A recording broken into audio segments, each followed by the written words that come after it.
Good morning, everyone, and welcome to the European crossover webinar. And we've seen some still dramatic moves overnight. We did see the S&Ps rally late day in the U.S. session on potential for measures by the administration and the Congress for financial relief in one way or another. Attributed to the coronavirus. But in the Asian session, we saw some of those optimistic thoughts dampened. And from there, we saw the S&Ps come off quite a bit. We had actually got up here to 2885, and we'll just do a quick look at that. And then we'll quickly move on to the news and the analysis.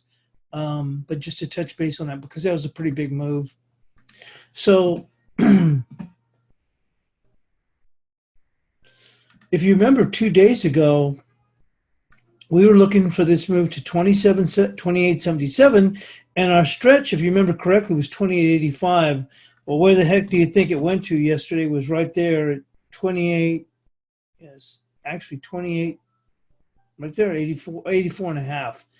And I didn't even pick up on that. Well, it happened so fast when it screamed up. I was mentioned about being cautious. And then I thought the 28.21 was a pretty good area because that was the 61%. I haven't jumped up and jumped into that. We actually, I think, ran up to like 28.28 or 28.29. And then we came back. Eventually, we came back to 28.10. And then before we turned around and screamed higher. And you can see, remember, we had the 28.77. The market ran out of gas. And remember, our stretch at the time, we talked about this zone here of 28.56 to 28.77 with confluence with the 28.65 38%. With our stretch at 28.85, the market topped out at 28.77, and then we fell back. Well, yesterday we went right to that stretch, which was the 28.85. I think the high was, what, 28.84 and a half.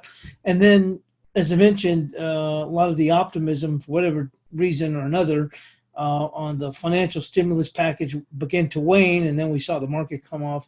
The only thing is right now, I think we're all over the place right now. Can't get a feel where this thing really wants to move to at this point. I think we just kind of may just dilly-dally around in here, this area. But anyway, enough of that. I want to just hurry up and jump into this, the news and jump into the stories and quickly get on with the analysis. Don't want to waste too much time on this. Bear with me.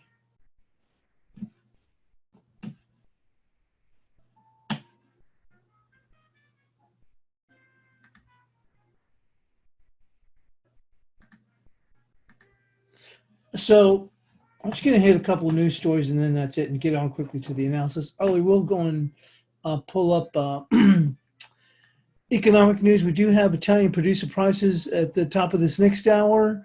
And then in about a little over an hour and a half, we do have UK GDP, industrial output, manufacturing output. So it'll certainly be a big mover in construction output for the UK.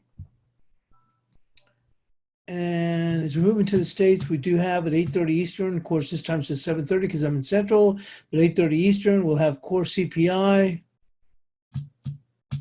Canadian capacity utilization, and that will be it. But obviously, a big session right here with UK. Look at that. GDP estimate, industrial output, construction output, manufacturing output, all rolled into one, along with the goods trade balance.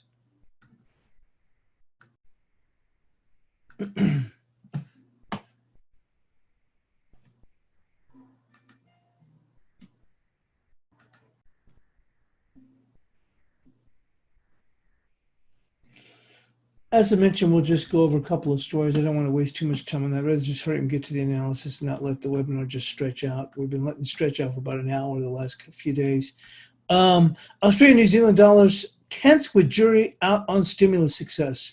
The Aussie and New Zealand dollars tried to steady on Wednesday after a run of wild sessions through markets were having doubts and whether touted policy stimulus globally would really offset the drag from the coronavirus. The Aussie was hanging around 65.09, having briefly touched an 11-year trough at 63.12. A rebound in stocks then helped it as high as 66.86, but the gains could not be sustained as investors started second-guessing the effectiveness of the policy response. The QE, having been as low as 60.08, was as high as 64.48. Much of the market attention was on Washington, where the White House talk of a rapid fiscal policy package was running into a political roadblock. We talked about that because, as I mentioned, the SPOOs had that strong rally, and then in Asia, we saw that give it all back. And I think we've dropped into an area where the SPOOs, I mean, there was some, this is a little even level, this 27.85, 87 level, kind of overshot it just a hair, but now we're at 28.05. I think the market's just, right now, we're just kind of flopping like a fish on the dock. And I don't see any real good technical levels to point to. The VWAP right now is at 28.13, but I think we're just going to be bouncing around this today. Much of the market attention, okay, so the risk rally was built around the hopes for a proactive fiscal response, but it's unlikely to be sustained once we get more details of the plan, said Deutsche Bank. I think it was Deutsche Bank. No, yeah, it was Deutsche Bank. Historically, there are good reasons why policymakers first turn to central banks and monetary policy ahead of fiscal actions. The latter often requires a lag to enact, and in 2020 are bound to get caught up in electoral politics. In Australia, the government was set to unveil its fiscal package on Thursday aimed at supporting businesses and jobs, though it was not likely to include a direct handout to consumers that could immediately support demand. Survey of consumers on Wednesday showed sentiment said to skid to its lowest in 5 years as the virus undermined the near-term outlook for the economy. Well, you know what? The consumer sentiment has been weak anyway for months. So RBA Governor Guy Debelle used a speech to argue the monetary policy was still working and combination of lower rates and fiscal action would help support the economy. This confirms our view that another rate cut is imminent in April board meeting and quantitative easing will follow, said Gareth Aird, senior economist at CBA. We expect 25 basis points to cut the cash rate in April, which means that QE in the form of yield curve targeting may arrive as early as May. And let's go on to the next story, which will be the last. Like I said, I'd like to hurry to get this show on the road. Bear with me.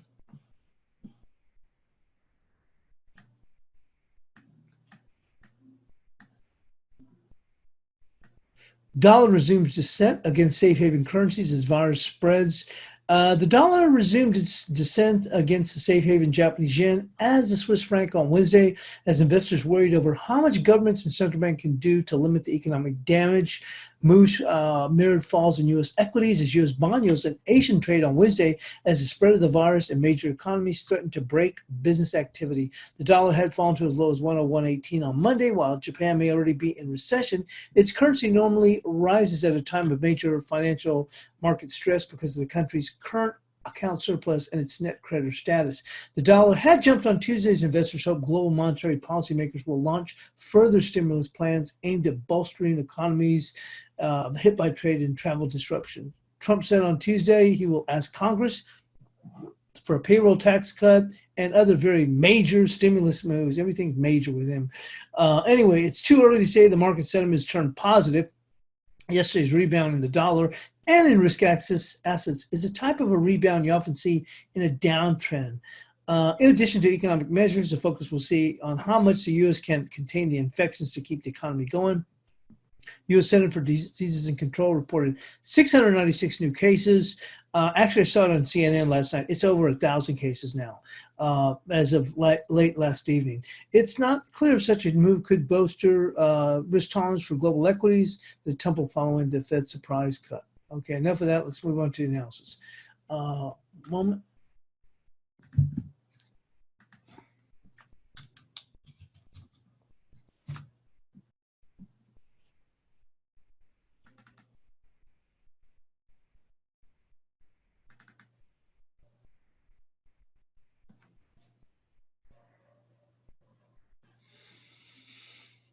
So the euro paired back on Tuesday on the backdrop of the Reuters story of the possibility the ECB having provided assistance or may have to provide assistance to Italian banks. Support comes in at 12.31.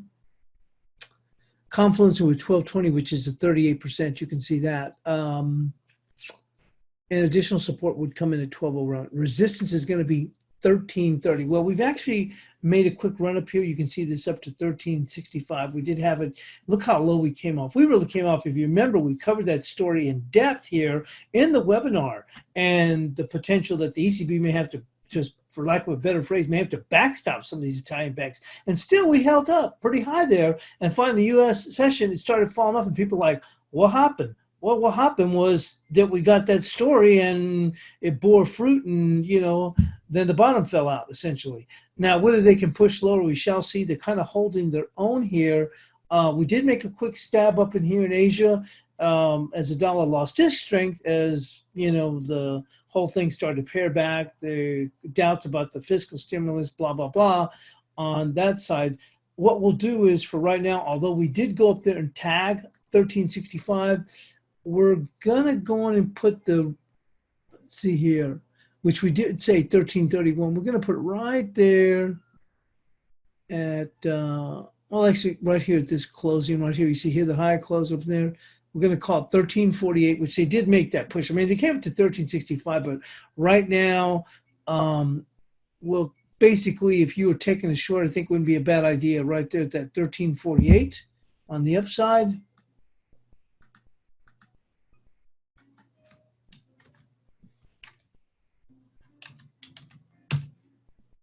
And really that 1331 is not bad at all, which we already had before, but it took that quick jump. And on the downside, we're looking at 1231, which is confluence with 1220. We'll just go with the 1231.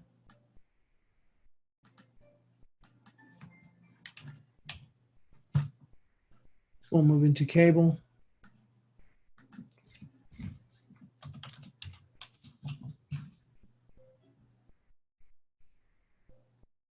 Well, the cable fell back to earth on Tuesday, closing below the pivot of 2980, touching 2880.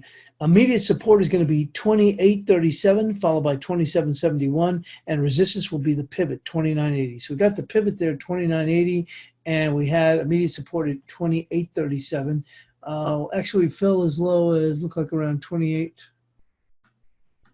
Let's see, 2827. So we had 2837. And we'll stick with that, the 2837. We did overshoot it a bit.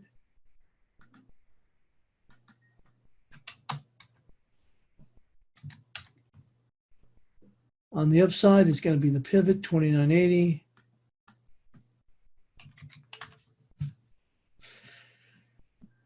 Well, we don't want to be going up and down like nutso, but I mean, look at this. We engulfed this bar,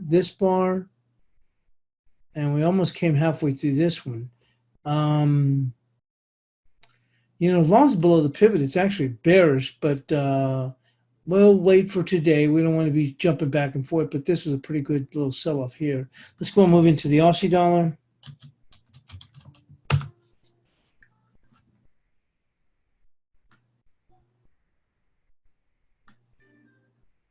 So the Aussie fell back 50% of the range on Monday, closing just above 65 even.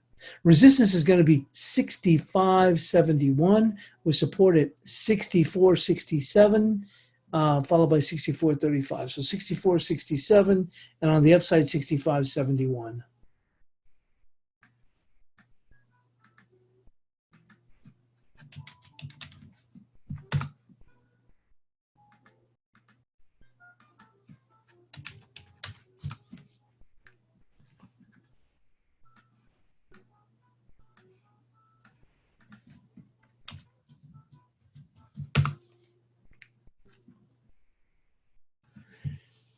The Kiwi slipped back, closing below 63, placing the pair back on the defensive. Support is going to be 62.41. You can see today we've been as low as, looks like about 62.52, followed by 62.05. Resistance is going to be 63.35.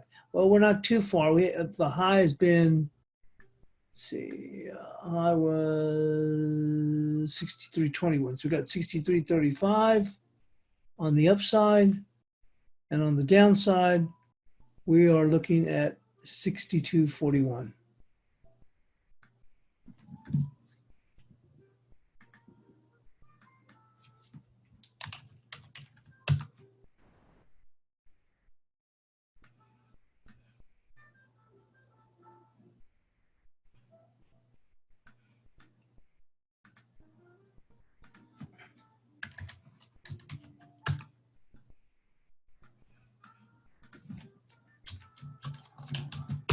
Onto the dollar CAD.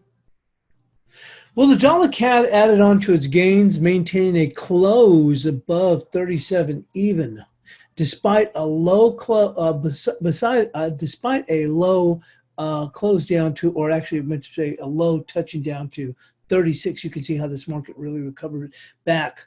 Well, I meant to say a low close to 36 and a rally to near 38. Resistance is going to be 37.58 with support at 36.65.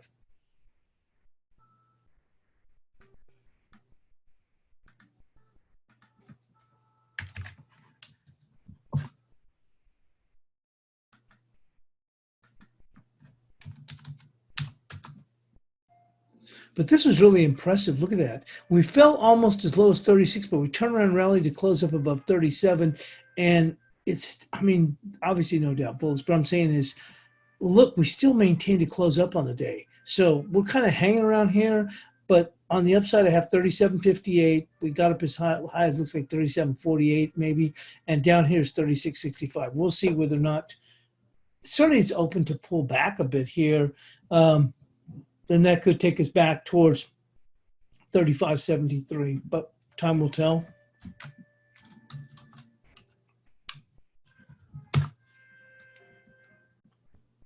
And on the peso, well, the peso stayed within 100 pip range, testing 2030 with while pushing stops above 21. Resistance will be 2110. You can see we almost made it up to 21 so far. It's 2110 was supported 2060 followed by 2038.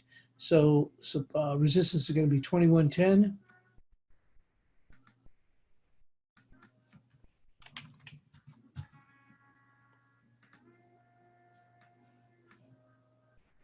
And supported 2060.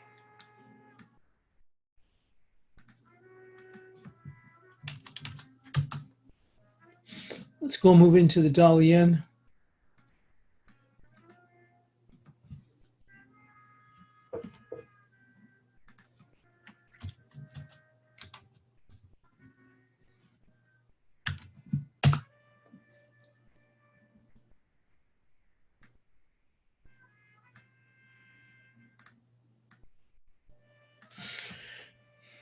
Oh, doggone it, I put this up here. I don't know why I copied over to that. But anyway, what I was going to say was my analysis was we screamed higher. Look at that. We almost hit 106. It's unbelievable. The rally that we saw back over here, all the way touching practically 106, I mean, may have stopped at about 597, 598, and we paired back. Well, on the pair back, I think I had to go and look into the, I don't know why I didn't copy over, but I looked into the 2-hour charts. And coming across this level on the upside, we have 527, which will be resistance.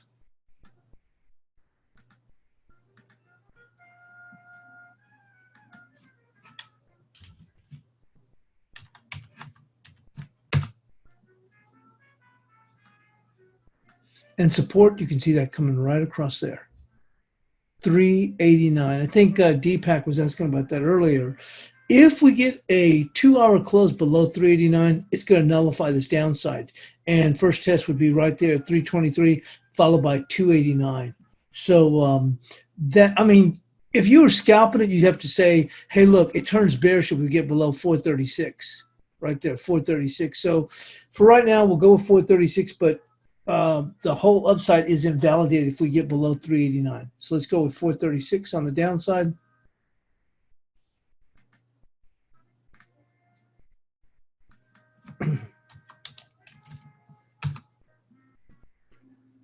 Once again, this will knock out the bulls right here, 436 if we dip below that. But the upside, this whole upside, which is, it's on a buy right now, is completely nullified if we get a 2-hour close below 389. And potentially will come all the way back down to 280. But the low, actually, you can see right here, the support here would come in. Initial test would be 323. Let's go and move into the Castile Index.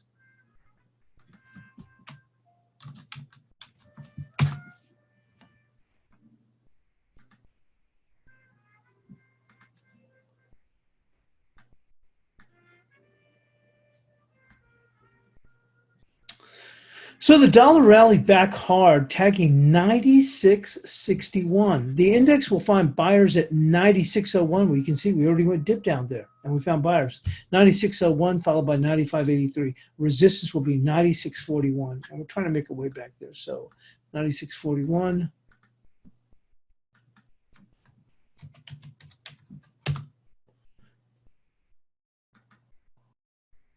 And 96.01.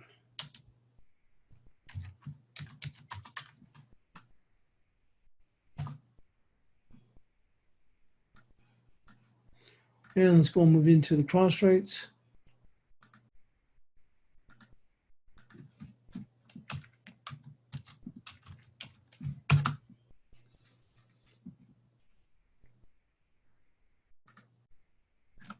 Well, we've seen the Kiwi yen. I mean, really, this whole move in the yen has just been unbelievable. But you can see where we're at right now. Right there at this key level, we'll give it a little bit of room to maybe bump some stops, which would take us right there, which would be 66.58. On the upside for resistance.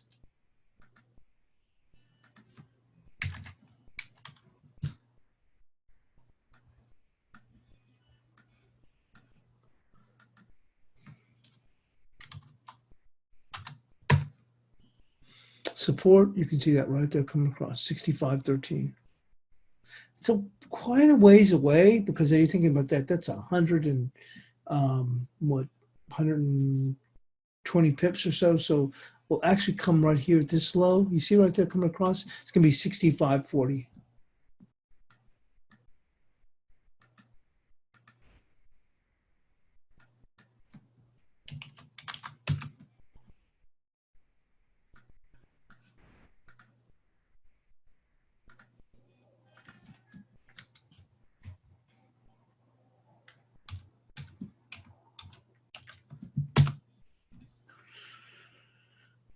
Well, we saw a pretty good snapback rally in the euro yen. You can see where they had ran into some trouble. That was actually our resistance yesterday, 1925.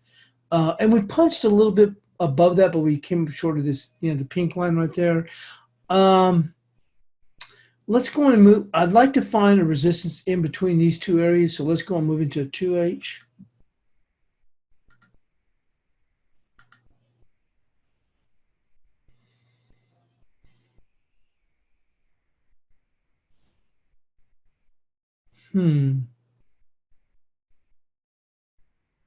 Well, that's really where it comes in. You can see right here. It's going to be 1912. Remember yesterday we had 1925. You see right there. It's going to be 1912 today.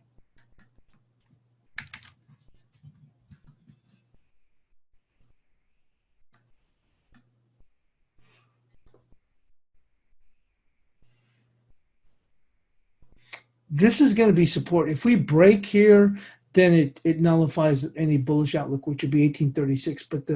But the support is actually going to come in right there at 1858. It's not that far away either. So it's going to be support. If we break there, then that's where the stops will hit. It doesn't mean it turns bearish, but if we break below 1836, then that nullifies the upside. If we get a 2-hour close below that. But in the short haul, it's going to be, let's just call it right there, 1847. We've got about 40 pips to work with. That's where you'd be, if you were long, that's where you'd be putting your stops if we move below that. Well, if we move below and close below it. Let's go and move into the euro odd.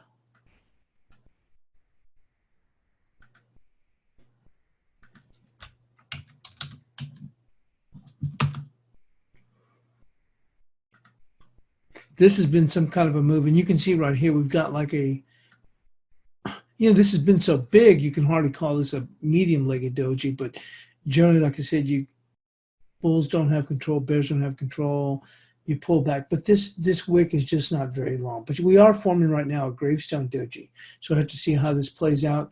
We'll go and move into the 2-hour to see if we can see anything further on the upside.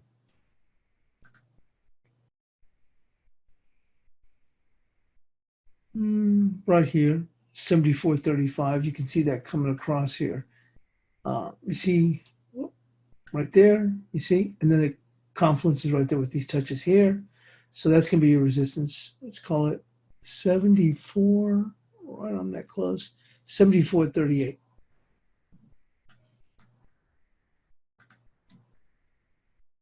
Well, you're taking pot shots on the downside. On the short side, you know where your risk level is. Support,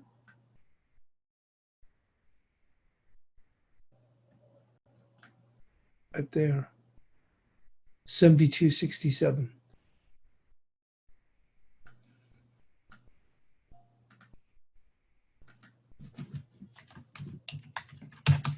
And onto the Euro Kiwi.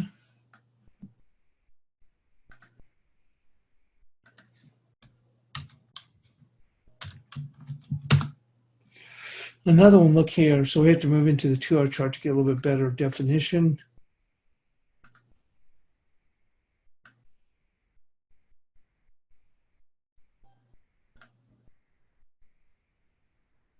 Similar to the Euro Aussie, you see here, right here, you look at there and you come across there.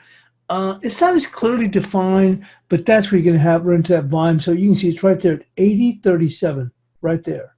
You can see that pretty clear. We'll throw a little trend line on there.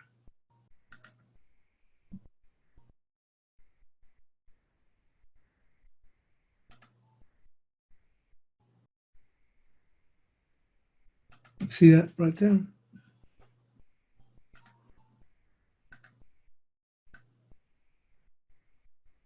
See.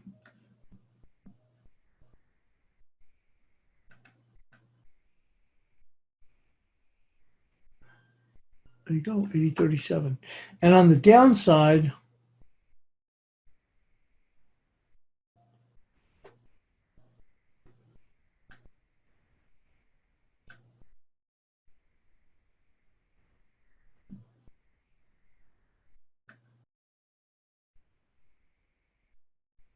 right there, which is just below today's low, 79 even.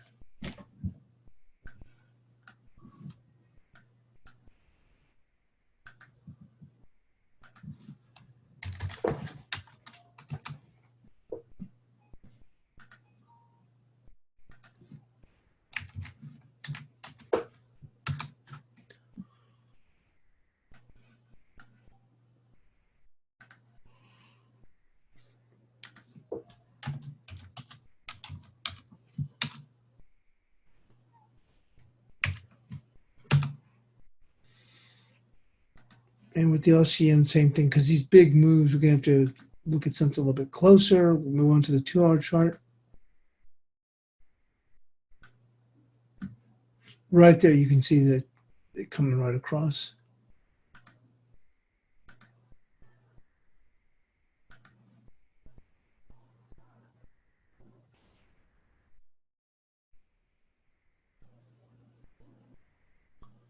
$68.75.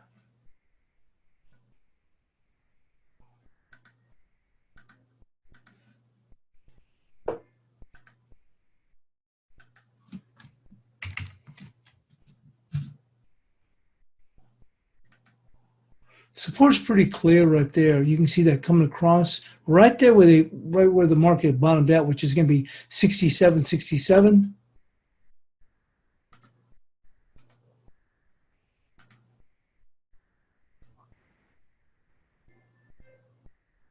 See that coming across?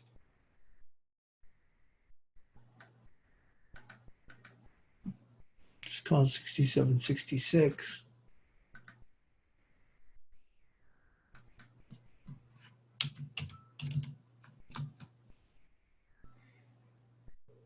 And moving on to the guppy.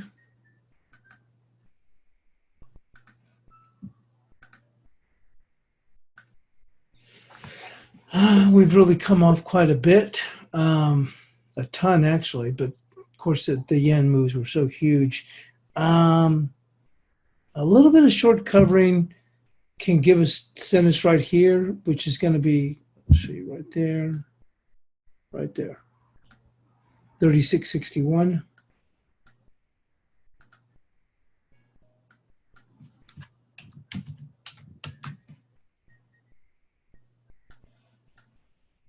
You can see the support. You can see all the touching on here, touches here. It's going to be 33.82, which is just below those lows.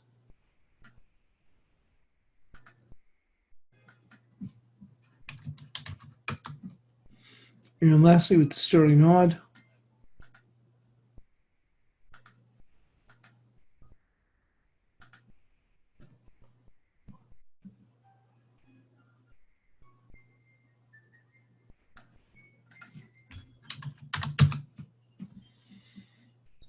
No, there's support right there. You can see that clear. 97.11.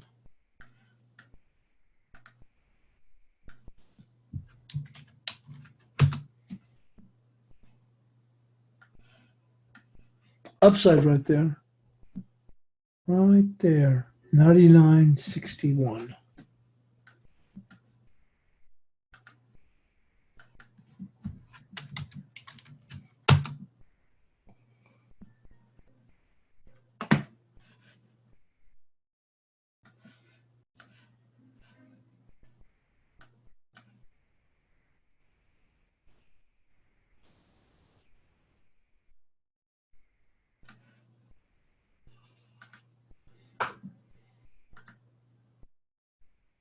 See cable coming up. Wow, look. Make a nice little stand up here. But we're still below the bias pivot, 29.80. Let's go on and move into some other markets. Like I mentioned about the SPOOs, look at this. It's all over the place. And that's exactly what I was just referring to at the beginning of the show. Look at this. It gets up, well, although I will say that we came up to the VWAP here. You can see that here. We got above it. And then look, we go from 28.14 all the way to 27.88, and then we rally all the way right back up here to 28.03. And that's what I'm saying. It's just up and down like crazy. If you spread this out a little bit, look at this. And I like to call these the strings. You see this right here? So it's just, to me, it means a lot of, I want to say, that you're just not seeing very much activity there, or lack of a better phrase, say liquidity. But the way it jumps here, you can see here, I like to call them the strings here, and it tells you we just don't have too much, the way you're jumping up in here. But you can see this. Look at this. We come up here, we get above VWAP, kind of hang around there. We start to roll over, and then the bottom comes out. Now we turn around, snap back, and look here. You see how quickly that just jumps right in here. So it just means there's just not that much liquidity. And when I'm looking here, or at least you're hitting areas where there are your little pockets. There's not much here. You see another string here. You see here. And then the market just jumps up. Look at that, 27.95, and just jumps up to like almost 3 handles, or at least 2.5 handles. So that's what I'm saying. We're herky-jerky. We're all over the place. Right now, there's a point of control, making a stab up here. But to me, I just don't see anything here. I was looking over this earlier. Here's on the daily. I did see that we've got this range in here, and I think we're just going to vacillate between this range. But what I think today, it's just going to be a lot of back and forth, and I don't think there's a good sense of direction that I see. Remember when we had this move up here, I was looking, I pointed out this zone here, which was 28.56 to 28.77. We had the confluence with the 38%, and I said that was a pretty good area, and that's what we were pointing to day before yesterday. And then we had I remember posting it even in the chat room, with a stretch of 28.85. We stopped at 28.87 and we rolled over. Of course, yesterday they made that bump up, and they actually took it up to the 28.85. I think the actual high was 28.84.5, and then we slid down. But we gave up all this back after you stopped out all these people, and you turn around and give it all the way back. So I think the market is just like tired, and I don't see where we're going to just launch a different direction. If we were to fall lower, it would mean like a pretty big fall that I believe that would take out these lows. If that's the case, I think today we're just going to digest and just like bump around here, because like I said, this provided, the market was pretty oversold. This provided a good point where they could, a target that we had in place, that the market could run out of gas. And then from there, we could pare back. How much we were going to pare back, we were going to see. I think we were looking for maybe around 27.87. That really overshot. And then on the way back, we kind of, okay, maybe they're going to come up here towards this 28.28. Then we'll get tired, okay? And actually 28.21, remember, was the 61%. And then maybe we rotate back and we decide, well, no, we blew the doors on anybody that was short, knocked them out of the box. Although the market was pretty oversold. Here you can see we even had an inverted hammer, but we really took them to the cleaners. And then in Asia, I mean, I could see this would make sense. Okay, then we start to work a little bit lower. Maybe we make one more stab up in here, and then we roll back, and it's more orderly. But the way this came completely apart, it's just like everybody got stopped out. So it's not like they're going to rush in and go, okay, now I'm ready to jump in. And those that are long are saying, well, I took whatever little I can if they did. So I just don't see a real good movement set up for today. And I just think we're just going to be bouncing around all over the place as far as SPOs. Moving into the crude oil. The only thing with this market is it's wild as no all get out. Look at this. We got this jump in Asia. Look at this. This thing just ramped. I mean, here it was trading at 34.40, and then it turns around and runs all the way up nearly $2. You see what I'm saying? So you got to use stops in these markets. I kind of like the way crude oil has been trading. I wouldn't say the last couple of days, but at least yesterday, it seemed, even though it was moving at decent clips, you could kind of see where it was moving. But after something like that, boy, that was a bit spooky there. So probably in crude oil, and you can see we're seeing big volumes. Look how it comes in here. See these big old fat volumes here, and then we bounced up, but then more volume right here. I think today, I mean, probably not a good day to, you can see right here with the point of control right there. Can't hardly go in and see that, but right there. And then obviously the VWAP coming in here. Point of control, you can see that right there. Probably the next better market to trade, possibly, maybe the gold market. We can take a quick look at that. I don't see anything with SPOs today, or at least right now. I'd have to wait till the U.S. session because I don't see anything. I've seen some decent moves like in the morning, like at 6:30 Eastern, that have developed or markets have moved, but I just don't really see anything right now. I think yesterday probably knocked a lot of people out of the box. Here's the gold market. This seems relatively steady in the sense that, bear with me, decent progression higher. You see here, we took out the highs here, and you can see the market runs out of gas. You can see that holds it here at that 1665, and you can see here, like I'll show you right here.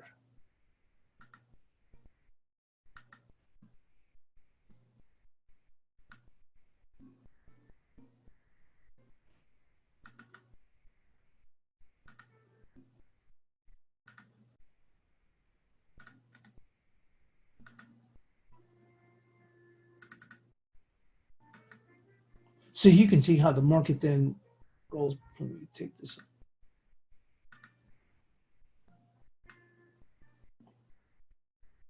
We jump back up here. And you can see even this little strings here too, like I like to call it. But you can see here, once we broke below it, we dip back. We come back to test. Wait for the test. I mean, and whether it comes to fruition or not, it doesn't. Whatever happens, let it go for the test, which it did. And you can see now you've got a setup that you can actually go against and take a short, and then you can see the market pair back. We're still jumping all over the place, and then eventually the market rotated down to the VWAP. You can see that right here. Point of control is lower down here, but at least there's a bit of a pattern, or you can see not only a pattern, but you can see, trying to think of the right word, but it has a flow to it.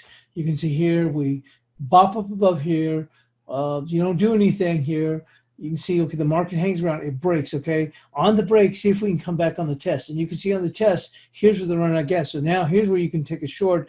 If you're being aggressive, the stop will be above these highs, and you can see then the market works lower, okay? Take some profit, maybe let it see how much further it can move if you're gonna do that. You can see it actually broke down here to 1660 before it rallied back up here to 1663, and then we rotated down to, and you can see where you've got a target that can move to, which is the VWAP. To me, at least, there's a flow here in this market. Unlike right now, I think the SPOs are just all over the freaking place.